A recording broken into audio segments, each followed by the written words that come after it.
Hello, welcome to నానమ్మ వంటకాలు. ఇవాళ నేను బెండకాయ పులుసు కూర వండుతున్నాను. చూడండి, దానికి కావలసిన బెండకాయలు, ఉల్లిపాయలు, చింతపండు, 2 పచ్చిమిరపకాయలు, 2-3 ఎల్లిపాయలు అన్నీ కట్ చేసి పెట్టుకున్నాను, కొంచెం బెల్లం. ఇప్పుడు నేనైతే స్టవ్ ఆన్ చేసి కడాయి పెట్టుకున్నాను. కొంచెం ఆయిల్ వేసిన. ఆయిల్ వేడెక్కగానే జీలకర్ర, ఆవాలు ఇవి వేగుతుంటే కొంచెం పచ్చిశనగపప్పు.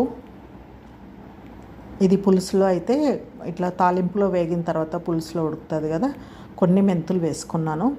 ఈ పులుసు కూరకు మెంతులు ఇవి చాలా టేస్ట్ని ఇస్తాయండి, మెంతులతో పాటు పులుసు ఉడుకుతుంటే. ఇప్పుడు పచ్చిమిర్చి వేసుకున్న, ఉల్లిపాయలు,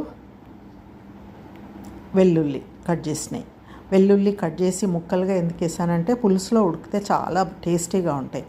ఇప్పుడు కరివేపాకు వేస్తున్నాను. చూడండి, ఫ్రెష్ కరివేపాకు కొంచెం ఎక్కువే వేసాను, బాగుంటుంది పులుసు కూరలో. కొంచెం పసుపు. ఇవన్నీ మంచిగా వేగిన తర్వాత బెండకాయ ముక్కలు వేసుకోవాలి. నేను మీడియం సైజులో కోసుకున్నాను, మరీ పెద్దగా కాదు, మరీ చిన్నగా కాదు, అట్లా కట్ చేసుకోవాలి. ఇప్పుడు కొంచెం వేగనిద్దాము తాలింపులో. కొద్దిగా వేగిన తర్వాత ఇప్పుడు మనకు సరిపడినంత కారము, మనం తినేదాన్ని బట్టి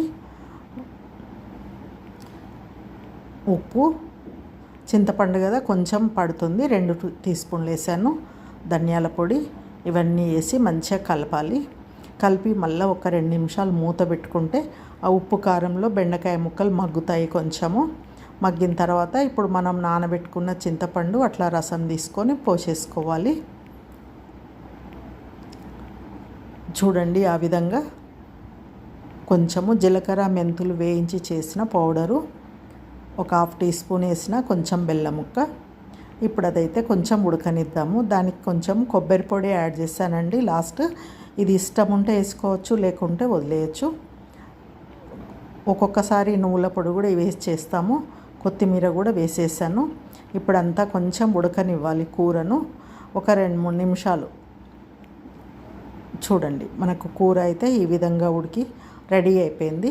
మంచి స్మెల్, ఆ మెంతులు అవి వేసాం కదా, జీలకర్ర పొడి, మెంతులు అవి వేసాం, వాటితో ఉడుకుతుంటే చాలా మంచి స్మెల్ వస్తుందండి. ఇల్లంతా చాలా బాగుంటుంది పులుసు కూర ఉడుకుతుంటే. ఎవరికైనా తెలిసిపోతుంది పులుసు కూర వండుతున్నారని. ఆ విధంగా కూర రెడీ అయిపోయింది. మీరు టేస్ట్ చూడండి, లైక్ చేయండి, షేర్ చేయండి.